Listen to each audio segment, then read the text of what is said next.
What's up, guys? What's going on? Coming to you live from the Dirt Circuit headquarters here. So this is going to be a little bit different video today. As you can see somewhere on the screen is Dan's scorecard from his most recent individual tournament, okay? Dan, what'd you shoot? I think I made a 3-footer on 18 to shoot an 88. 3-footer. Nice. Yeah. All right, so he shot an 88. You guys have seen the footage. And he always says, I just want to let you know, this is what happens. He'll play bad or whatever. We'll drive home and start talking about his game and tell me that I never help him. I never help him. So this is me taking my valuable time to help him. This may get a little heated, okay? There'll be some differing golf philosophies. But he shot 88 at Willow Creek. For those of you all who are local here in the upstate, Willow Creek is absolute cheesecake. I mean, it is so easy. Yeah, from the red tees. I mean, we play the tips, baby. You play the tips. We play the tips. We tipped it out at Willow Creek, okay? It was wet. They just changed the greens 2 years ago. It was tough out there, that's all I'm going to say. A little windy, about a 4-mile-an-hour gust from the left, from the out in the west. It played tough, okay? We'll discuss this. But, all right. Yeah. Talk to me. What's wrong with your game? What do you think's wrong? This is when things are going to get a little tense, so you know. All right, so Nelson always says to me, "Look, you gotta start working on your short game. You need to focus on scoring, right?" So in my mind, I told him. He goes, "Hitting it out of bounds 3 times has nothing to do with scoring." I'm like, "Yeah, it does, okay?" Because obviously my club face was super closed. I'm pronating, I'm supinating. I don't know. I'm coming in from the inside. I'm goat humping. Who knows what's going on? All I know is I'm flipping at the bottom, and it's going left, right? So. My problem is I don't want my swing to look a certain way, even though I video it a lot. But I have to figure out how to score in a tournament using my advantage, which is my length, right? So I can bomb driver. I'm on the driving range. I stripe it. I get on the course. It's like I even stall out. I stop my body from turning. My hands take over. There's so many thoughts go to my head. But I have to learn how to fix that. Nelson goes, well, just learn how to hit a cut. Yeah, I can take it way out the outside and cut across it and slice it, and that's great. If I want to be able to score. If I want to hit a 6-iron wedge on the green to make par, big deal. I want to be able to be aggressive. There's a guy that's leading by 3 or 4 shots. I got to make something happen, right? That's what Daddy's thinking about when he's out. You did. You made 10 things happen. Yeah. Well, you know what? 4. It's either it's for broke. So you broke 50 on the back 9 by one shot. One shot. I understand, but I go to I used to go to Vegas, guys, and I'd say my wife would be sitting there with me, and I'd be like, I won $50, right? And she'd say, well, honey, cash out. And I said, no, honey, I'd rather lose $1,000 for a chance to win, okay, $100,000, right? So I'd rather go for broke with a chance to win the tournament, right? Or shoot 88 or win. It's what happens. That's not true. Yes. So we're talking on the phone. I texted him. I said, hey, what'd you shoot? He said, 88. I said, haha, funny. Really? What'd you shoot? He said, 88. Not kidding. I called him instantly. It's Easter Sunday when I'm doing. I'm spending time with my family. What does this happen?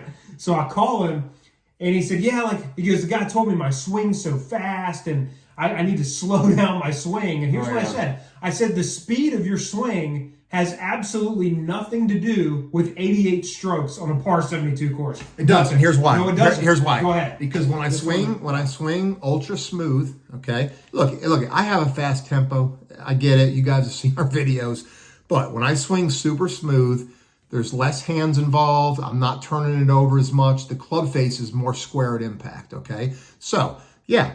The ball's not going to go dead left when I'm swinging super smooth because the face is under more control, okay? So when I swing fast, obviously my hands are turning too much, and I have 0 face control, okay? So yeah, I think swinging a little bit slower and smoother could help me, but I'm not going to stick to that because I'm so ADD, I can't go back that slow, right?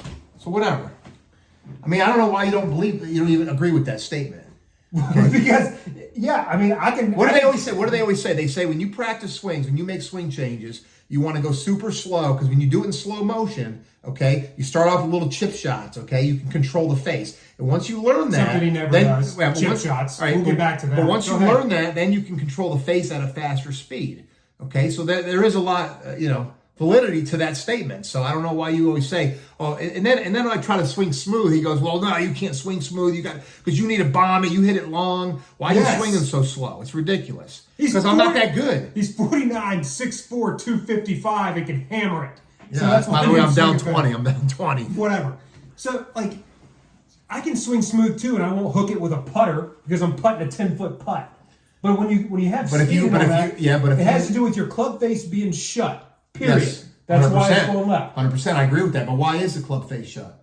Because my hands are getting too active and I'm too quick and I'm jerky. Okay. I mean, I think one of the videos, the guy says to me, my swing, when he thinks it's short, makes John Rahm's swing look like John Daly's, right? I was all to hell for like a week since he's made that statement, right? There's the problem. Right. He'd rather his swing look good and shoot 100 than look bad and shoot 60. Yeah, they actually asked me that this week. They're like, you'd rather have your swing look good and you don't even care about your score. No, I don't. Because if your swing looks so jacked up, you're not going to be consistent. Yeah, I shot 65 last year. Big deal, right? But I can't consistently do that. And I have numbers like this, 88, right? Obviously, I gave up on the back nine. I'm looking at the card, right? They don't even have enough squares to make the 10 on the scorecard. It's ridiculous. You guys will see it in the background, but whatever. I mean... Okay, y'all are my witness. That's why I can't help him. My philosophy on golf is get the ball in the hole in the soonest amount of strokes possible. It's a crazy idea. I don't know where I got it from. Maybe that's why the game started. His thing is, I want my backswing to look a certain way. I want the positions to be perfect. And I don't care if I hook it off the planet, block it, hit a driver 220 when I'm used to hitting it 300. No, because as long as it looks good on camera and I feel good about myself at night, because all I do is hit range balls anyway, and there's no score up there. Right. Yeah. Right. But put the pedal to the metal. Range didn't always carry over to the course, right? But I don't always shoot big numbers like this. Okay. You shoot big numbers because you're a moron, not because you have a bad golf swing. I disagree. Okay, let me prove it. I disagree. Let me go to case. Okay. All right. Hole number 10. You got to still chance. You could birdie 6 in a row at Willow Creek easily. So number 10. Okay. He misses his driver left, makes bogey. It is a very wide target there.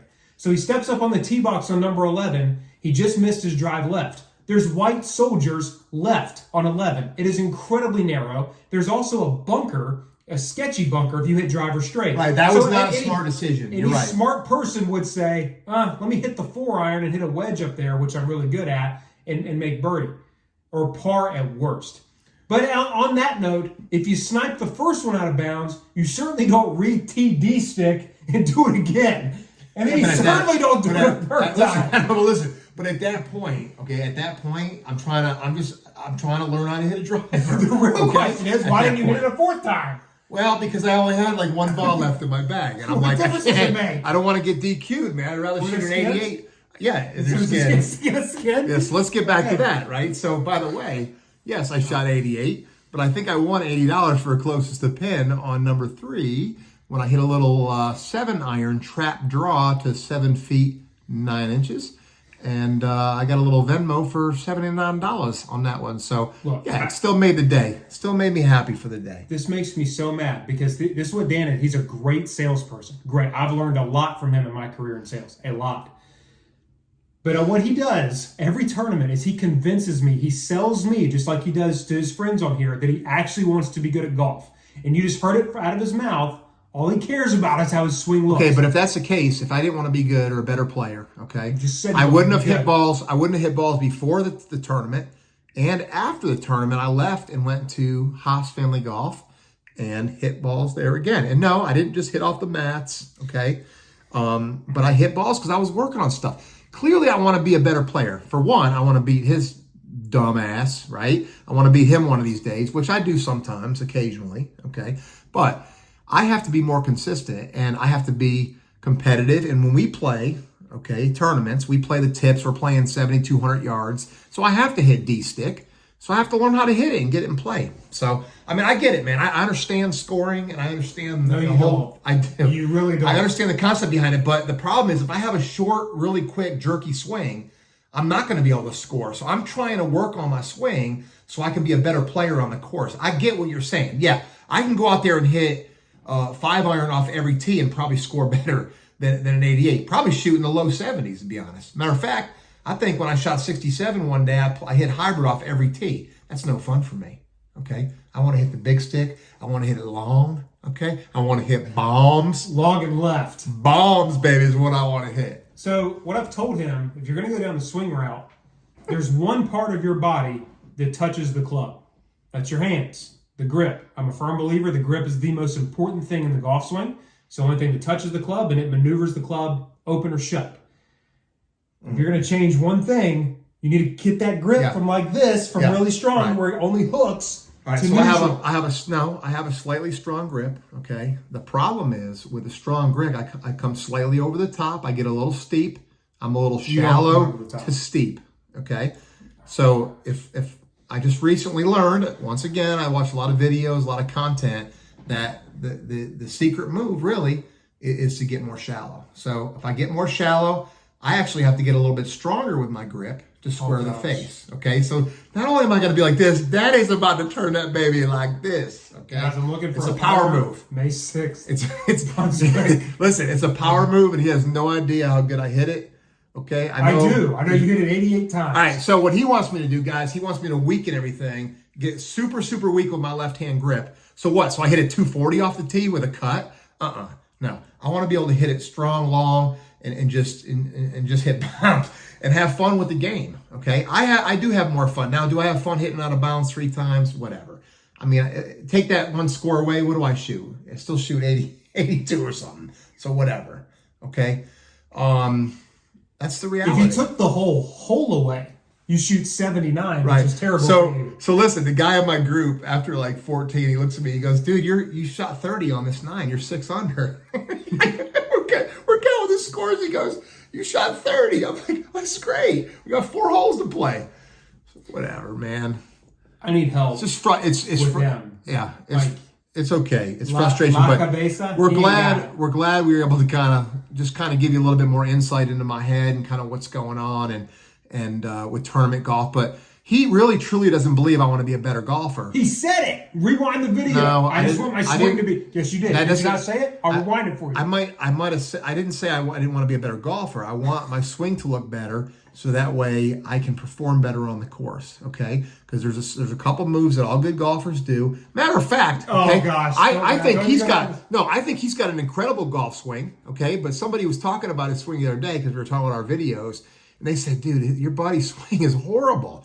Right? Not that they're saying mine is great, right? But they're saying like with his hips and thing, and he just spins out. Like there's all these things. But I'm like, dude, you see like Scotty Scheffler, man? He spins out like Nelson. He just won the Masters, right? So it doesn't matter with that. But he squares the club face up every time, and he hits driver incredible. It really is. So until I can figure out how to do that, whether I got to get longer, but I don't want to get any shorter, you know? I don't want to get any shorter. I don't know how. I look at I look back at these videos we're posting, and I'm like, what in the hell? Like, my swing looks so bad on video. It makes me want to throw up in my mouth. Like it makes me just physically sick. Right? I can't even. And it really does. And I don't even care. And in the first video in Copperhead, it was funny because you're right. After holes 8, I was like even par or whatever. And then I was like, well, I got to get my hands higher now. And I started changing stuff because I saw it on video. And to me, it just looks so bad. Now, look, if I was shooting 65s and the 60s all the time with a short, jacked up swing, maybe I could accept it. Okay, but there's obviously things that I can do to improve. Yes, I work on short game, I putt, all that. By the way, 38 putts I had. So, but that was because I kind of gave up on the back 9. So, yeah, man. What else you want to? I mean, what else you want to talk about? Guys, this is pretty much a wrap. But yeah, he said the whole thing. This is how you become a good golfer, in my opinion. Number one, you have to know why you do what you do in your swing. I don't care if someone says my swing's ugly. Really don't. I like the outcome of what my swing produces. He cares about what his swing looks like and does not care what the outcome of what it produces. The only reason I care is when he's my partner and. You play a lot better when I'm with you because I get a caddy for you. You actually get my brain in your swing. This is what makes me mad. He has more talent in his left pinky than I do in my whole body in golf. He can hit shots that I can't hit, and I will wear him out any day of the week and twice on Sunday because he doesn't know how to utilize his talent. But here's a prime example with me. Like on number 1, like I said, I tried to hammer a 60 degree instead of just choking down a 54 and just saucying one up there and just hitting it past the hole.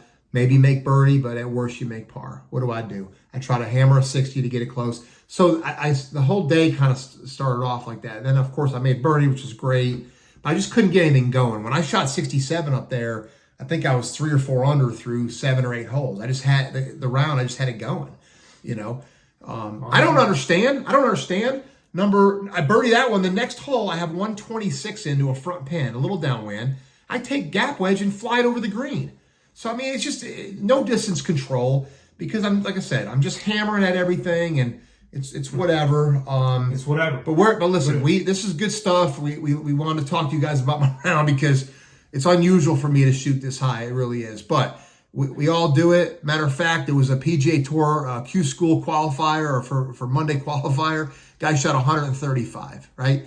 My buddy said at the Heritage down this weekend, a guy shot 82, 86, right? He's on the PGA Tour right now. Clearly, they're playing a tougher course, but it happens, man. It happens. I'm over here grilling him because this is, you put the quarter in, you watch the merry-go-round. It's the same roller coaster, same mountain you've been going on for 49 years. But I actually have a U.S. Open qualifier in a week, so right now I'm just praying that I break 88, so I'm not on the other side of this video. Because if I don't, I'm in serious trouble. Oh yeah. But this is just I'm hoping you guys have some sympathy. Maybe you can put in the comments some advice for him because he'll listen to everything. I won't listen to anything unless I ask you. Because you got to have credibility, in what you're doing. But anyway, So just help us, help him, help me, help him. I need a good partner in a couple weeks. I need a really good partner. Saturdays are for the boys. Yeah. Well, enjoy, guys. Help us out. We'll talk to you later. Bye. Take care.